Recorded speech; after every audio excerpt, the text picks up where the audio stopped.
So thanks for joining me. This is just a meeting because I know we haven't really met. We met in October, come up with some ideas to take forward for chaplaincy, but that's sort of taken a back seat at the moment because we can't really do anything. But have any ideas come? I know John, you wanted to just set up like a stand on Cathedral Square and let people help themselves and be available.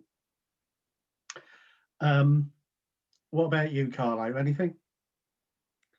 Well, I've got to say that since the pandemic, I've had to give an awful lot of thought to, one, what spreading the gospel actually means in this world anymore, and two, how we might go about doing it.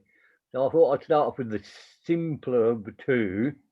We should actually try and define what the hell spreading the gospel is actually about. What is it that being an evangelist requires us to do? And I think it falls roughly into two camps. There are those who believe it revolves almost primarily around either quoting or giving bits of the Bible to people and explaining it and talking about it and blah, blah, blah, blah, blah.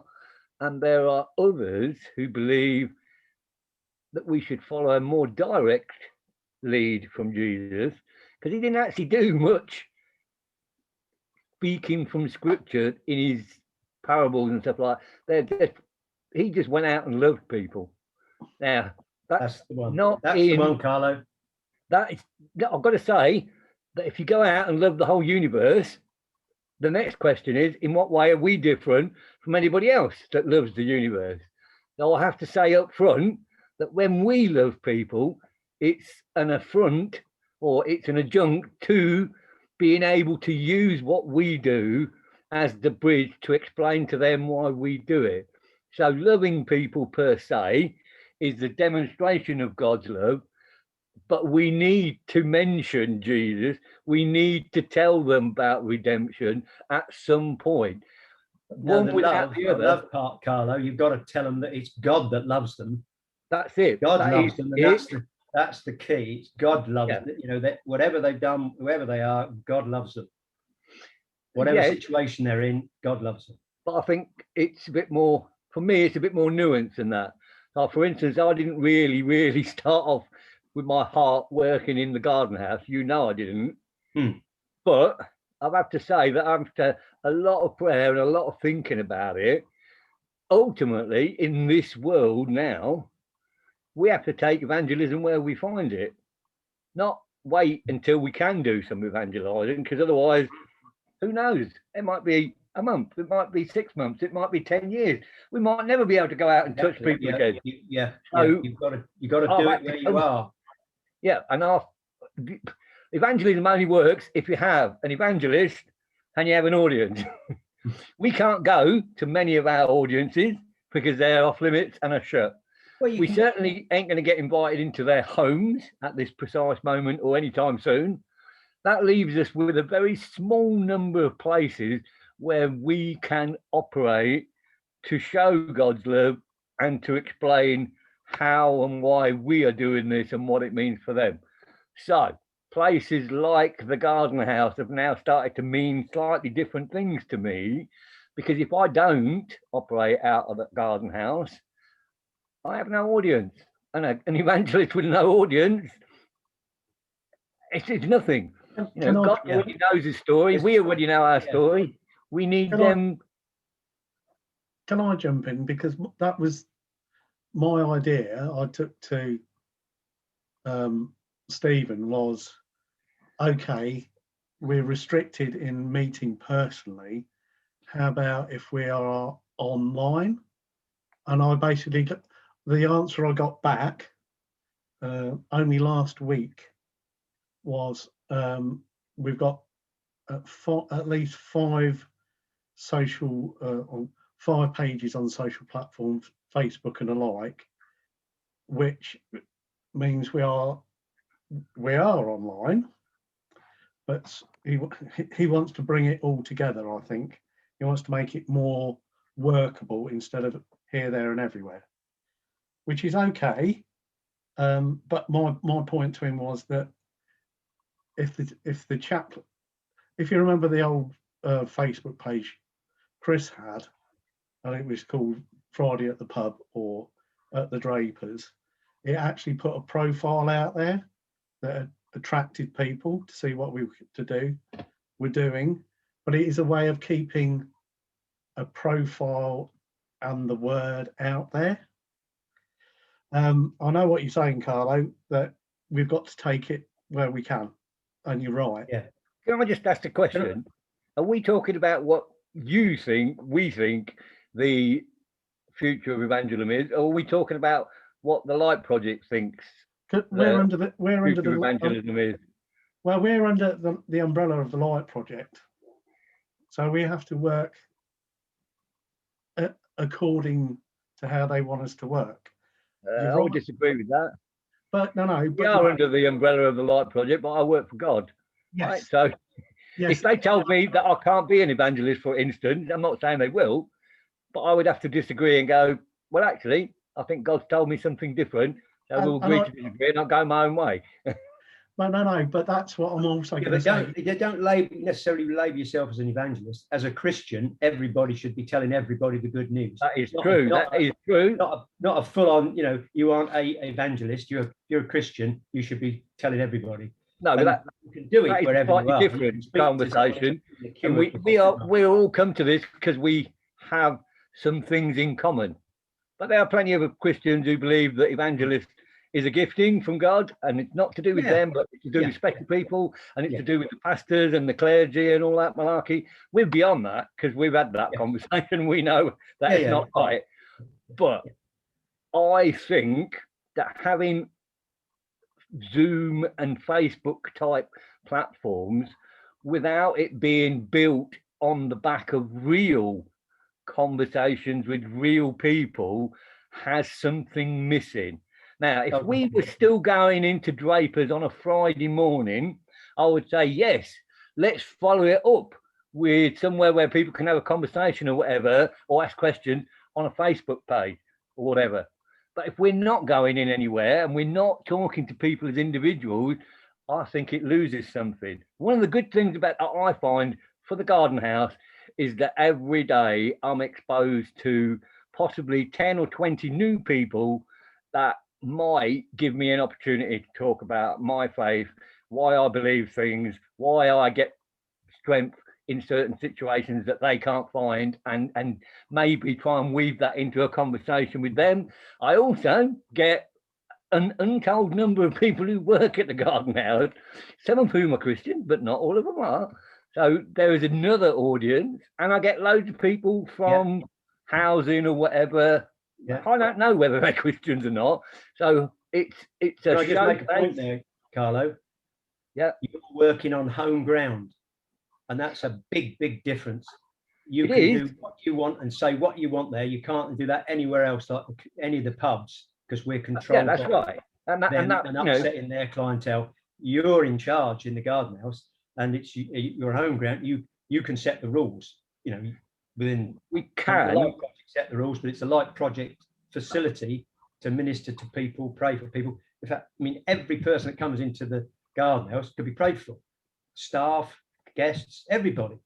You could offer them to if they will it, in the Drapers or anywhere. So that is what a key thing, I think. If looking, it is, but it fundamentally starts in the same place. We need their permission. It's much easier to get people's permission in the Garden House because they come as supplicants there, basically. They come there looking for something. So if you say, oh, I'd like to pray for you, they're more likely to go, yeah, okay, and then we can have this conversation, the one that I really want to have. Whereas in somewhere like the Drapers, you can ask and they might go, I'm okay, I don't really need you to pray for me. Not that many people do, because most people take up the offer. But it is fractionally different. But I'm looking at things in general. We're going to be stuck outside of normal society for a foreseeably long time, I think. At least till summertime, before pubs and things like that are open and we can go back to doing some of the things that we did before. But most clerical organisations have grasped the nettle and gone, okay, look, maybe we would never have ever looked at what we do, but we've been given a golden opportunity to actually go back to basics and go, well, if we were starting this again, what would we do? What have we learned, if anything, and what can we bring? And I think there is an opportunity to go, okay, yes, pubs and that worked quite well, I thought, if you built over time, but maybe there are other avenues that we didn't do and that might work as well for the future. So it's, on one hand, it's what we do now, but on the other hand, it's using those same tools to build for the future. Now, I don't want to let the cat out of the bag too far, but if you both go to the meeting tomorrow night with Stephen, you'll find that he has a very different view of what Light Project wants from chaplains. Very Yeah, I guess that, yeah. Right, so, and it's a much bigger thing. Now, in principle, I love it. But in reality, what does it mean? How are we going to actually, we can talk massive pictures, we can talk broad brushstrokes and do amazingly fine talks, but how do we turn that into something that actually does something on the ground? At the end of the day, if we're honest, the only version of what we do that is markable is, does it produce any fruit? Any other marker doesn't count. If we don't produce fruit in one way or another, then I would say that we need to go back to basics and go, oh, maybe this is not working. And I would say that in some respects, you could view that chaplaincy has never worked because we do not have a glorious long history of bringing loads of people to God. And I don't mean that to disparage what we do, because we've built loads of other things. But if that is the measure, then we haven't done very well. And maybe we do need to look at it in a different way. And maybe we do need to change what we do. But I think there's a place for all sorts of things. I don't think this is definitely not an all or one type thing. We don't have to throw all our eggs into one basket and forget everything else. There are lots of different things, because there are going to be lots of different types of chaplains. People who are comfortable doing one thing, maybe not comfortable doing the rest. So if we let the horses choose their own courses, hopefully they'll be happier and more willing to engage doing what they think God's called them to do, rather than getting told to do it. That's just how humans work anyway. So the meeting tomorrow, is this Stephen's big picture for chaplains dotted around the city? Yeah. Yes. Yeah. And different communities. Well, the way he was described, I've only had one conversation and it was quite a quick one. Sarah, as far as I'm aware, has had conversations with Chrissy and Stephen about the chaplains helping a series of churches and stuff that are struggling. Now, that is a fantastic thing, but it immediately made me go, well, what exactly would we be doing then? Because I, for one, I ain't a cleric, I'm not qualified in any way, and I'm not even certain that I would like to stand up and talk about the Bible with people who know the Bible inside out, because I can get by it and I do what I need to do, but we're not that sort of chaplain, are we? So if we are going to be seconded, you don't have to limit yourself. You shouldn't be limiting yourself, Carla. You're a Christian, and if you can't answer the question, no. But what I'm saying is, if what they want us to do is help revive local churches, it's kind of not really what I think I'm properly qualified to do. I think there are better things for me to be doing, like, for instance, what I am doing, rather than that. Now, I'm willing to listen, and that's what tomorrow night is, for them to tell me exactly what their dream is in detail and say, right, this is what we want. Because they're talking about loads of chaplains all across Peterborough. They even mention a chaplain in every street. Now, that is radically different from what we have. And I want to know how they get from where they're thinking to how that works, because it's a huge, huge step. And I'm not saying I don't want to go with it. I do. I would love that to be true. But show me how it's going to work first. And that was when you forwarded it to me, forwarded the paper, the email to me. I read it and I thought, yeah, it's a lovely, it's a dream. There's nothing wrong with dreaming dreams, but how do you make it workable when we, the three of us, struggle to actually get any more than us involved in this and other things? Well, So, you know what it is? It's the 300 volunteers that we would be doing night shelter. Some of those are available, and that's where he's thinking of drawing a pool from. Maybe. And a lot of those are linked to churches around the city. So that's what he's thinking of, like recruiting people from that pool of people. But then that makes us and them slightly different. yes. Yeah, We're yeah, all signed up yeah.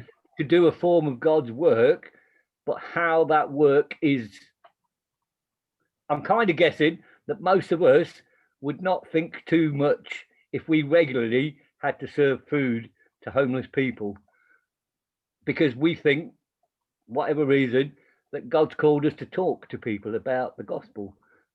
And it's not saying that feeding people is not. No, if you can, if you can engage with people through serving food, which is one of the best ways, then you can soon start conversation, can't you? That's actually quite a good way. If we were serving food in the Drapers, you'd have a lot more chance for conversations than you do now. Yeah, but all I'm saying is historically, you're invited to the table, and you're, oh, hello, how are you doing? Can I help? Yeah. Oh, you look as though you're ill. Can I pray for you? You know, you're there. And it's right, in principle. All I'll say is historically, there's not a great history of chaplains taking up alternative from on the street or in the pubs. Anything outside of that, they try it once or twice and they don't stick with it and they go back to doing what they've always done. So I'm not disagreeing with you. Okay, yeah. I'm just saying that historically, that's not how they've been viewed by some chaplains, quite a lot of chaplains. And they probably, I don't see why they should have changed their mind yet. So I'm kind of hoping and praying that they will change their mind and they buy into new things. But the new things might be radically new things. It's not like, well, let's pray for an old take on a new take on an old thing. That might be a solution, but the solution might be totally outside of the box. Well, good, yeah. I mean, I've been praying for new initiatives since last year. It's just we need to be doing something different, and I haven't had a clear picture of what it should be. There are all sorts of issues that, obviously, at the moment we have no answers to. For instance, most churches operate almost as much out of hours and at weekends than they do during the day. They're available at all sorts of times to do all sorts of things. Can we say that most chaplains are available during the same time? Not really, because most of us have another life.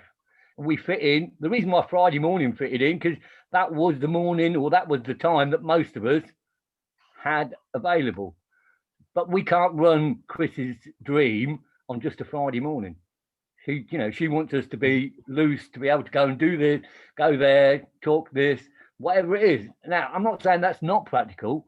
I just haven't heard how it's going to become practical. I need people to tell me that. Well, ideas. I can turn ideas into things that work if you leave me alone. Have to make known what level of commitment they're prepared to give. Well, I've had this discussion with. It was Friday because Chris Duffett came up to Peterborough on a Friday. That's right, it was Friday. It was Friday. It could have been any day of the week for me. It could for you, but Paddy's only available, for instance, on Friday because he only works. But I guess if he works that time. I mean, we all come with a unique set of parameters that allow us to do certain things and might hinder us doing other things. Until we hear from Chris and Stephen what exactly, if any, they have parameters for, we'll be able to work out from that how closely we can fit ourselves, and everybody else individually will be able to fit themselves into that form, won't they? Because I'm pretty certain that at some point, some of us will be going, oh, well, I'd love to, but I can't do that. So would you say that chaplaincy, as you say, it's in a bit of a flux?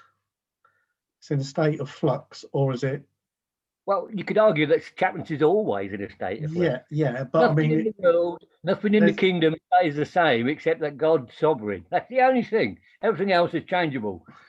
We presume lots of things to make it formed, but that's not really true. So I think chaplaincy is more flexible now, but the reality of life is that it's prone to change whenever anything changes. It's changed in the past. If you look through history, when people's religious habits and church going or whatever has changed, that's impacted chaplaincy type organisations.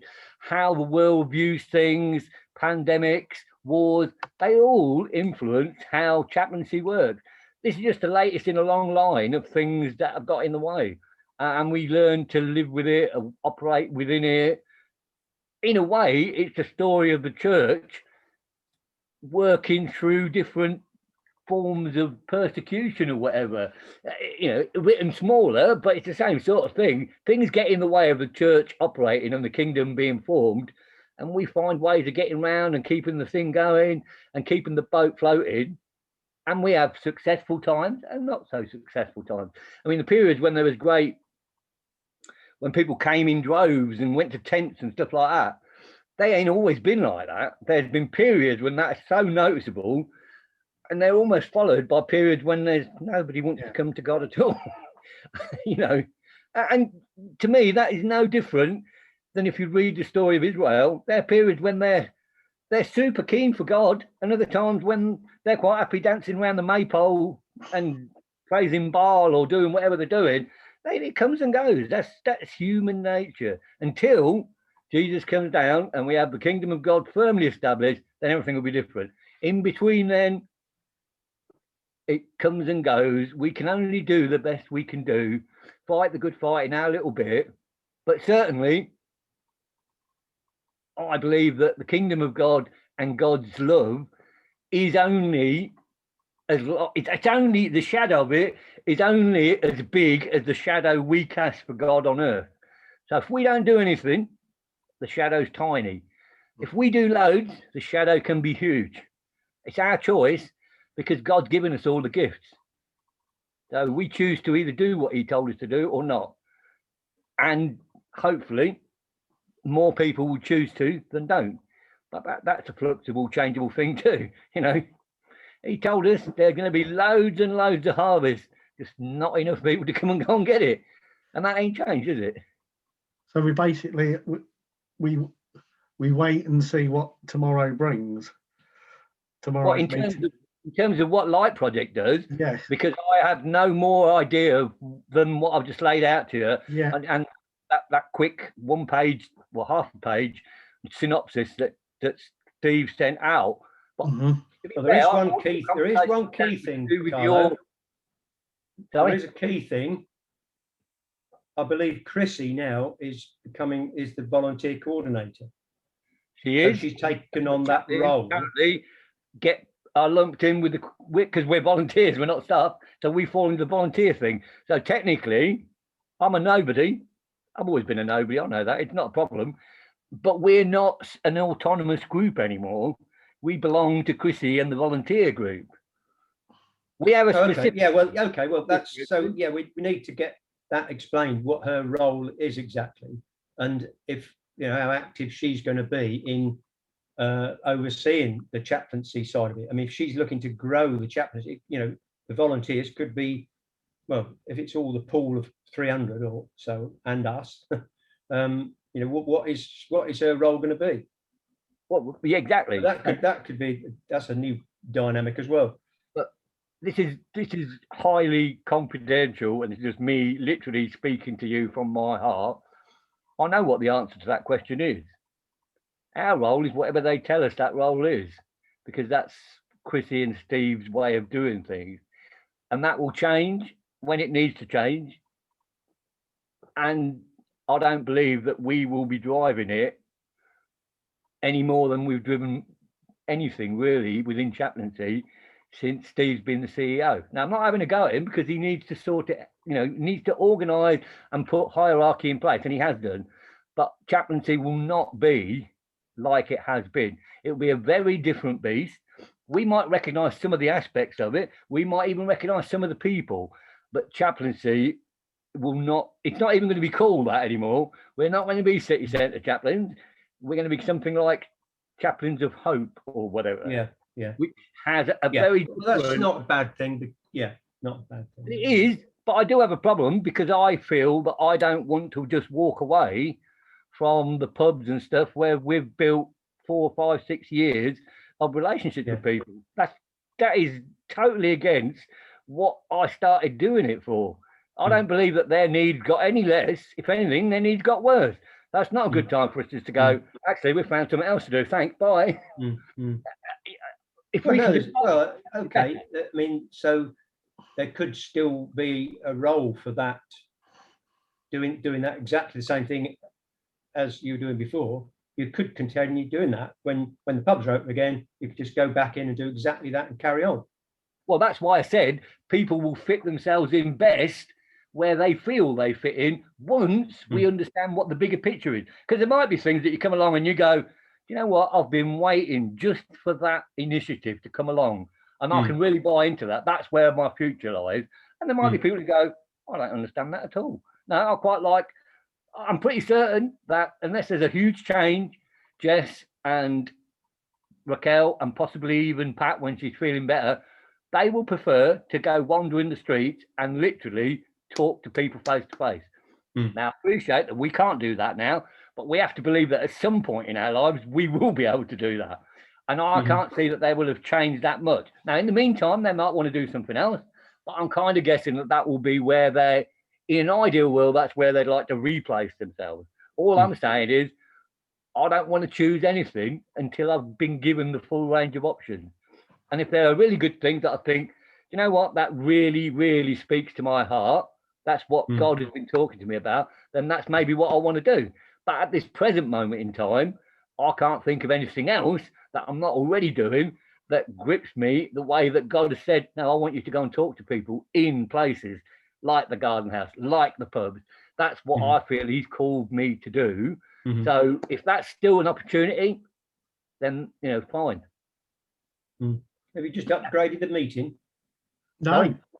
Oh, I've just had a sign saying that the meeting's been upgraded to unlimited minutes. Group in about 2 hours, so Carlo's talking, so we've had to put more time on. Zoom's just taken over my life. I hate Zoom, but that's. I won't keep it going much longer, but it's good that in one way that there is like that, what they call blue sky thinking, looking for the bigger picture is out there. It's just that that going from here to there, as you said, Carlo, is like a massive step. So I work really simply. I need to understand how we're going to traverse the world and get from where we are with 7 chaplains if they're all home, 8 if we count Chrissy, no formal connection with any church on a weekly basis. We do have connection, but they're ad hoc. How we go from that to having hundreds of chaplains that do loads of other things is beyond my kenning. And I would argue that we're not a church. Let's not try and make ourselves a church. We've got a very specific job to do, because this sort of thing sounds like the sort of thing that a church would say it's going to set up. That it's part of this outreach is to get out, and we have it in our church, John. In theory, they want to turn Peterborough into a reflection of Life Church, or turn Life Church into a reflection of Peterborough. How are they going to do that? They never quite explain. And I never see any outreach that's going to make it come about other than the work of God. God's great. He does lots of things, but he expects us to do something for our living as well. So, and that's the sort of thing that I'll get a bit twitchy, because I'm thinking, now, I don't want to point no fingers, but is this a dream that Chrissy and Steve has, or is this a dream that God put in their head? Because I think the two are very, very different. Now, well, they shouldn't be. Let's face, they should be praying about this, and they should get a clear vision. And without a vision, you perish. So it is a godly thing. You should have a vision. And once they've got that vision and they've prayed into it and God has confirmed that that's what he wants, then it's their That's job exactly to my convince question. us that it's the way to Has go. God confirmed it? Well, I don't know. We can No, ask that's them. what I'm saying. The stage is set for them to sell it, Mhm. to explain it, to show people how it's going to work and its fully potential. Mhm. Not necessarily just tomorrow, because tomorrow is just an introduction, but over a period of time, that's when this baby will be given birth, and we go, right, there's obviously work to be done, things to be sorted out. People need to be put in, not that I want to, I'm more than happy to step back and go, do you want a chaplain? Chrissy, you deal with the chaplain. Thank you very much. Yeah. Me and Paddy will go off and we'll go to the Grapefruit on a Friday morning. I'll be the happiest man alive. But we need a mission statement. We need something that says this is what chaplains does now. This is how we do it. And these are the people that are doing it.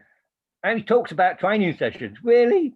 Have you ever been to a training session that's run by the Light Project? Yes. Yeah. Yeah, right. What have you learned that you didn't already know? Well, yeah, not a lot. Right. No. So you can call whatever you like a training session. That doesn't make it so. Right. So No. if we're going to work with churches, then I think the level of our training needs to be a little bit higher. Mhm. And that's just an observation, because we will be partly dealing with people who have qualifications and have a role to play in that. And if we're going to be part of a team, for instance, I don't know, there might be us and somebody else from a church going to visit somebody to talk about bereavement or whatever. I would feel really awkward in that conversation unless I knew that I had some sort of proper training other than just wishful thinking that I'm going to bring to the meeting. Now, I'm not saying that's what we are going to do, but the problem is I don't know. It could be anything. I mean, the churches we operate with, they all have people who live in the real world. They're going to have real world issues. We know quite a bit about homelessness.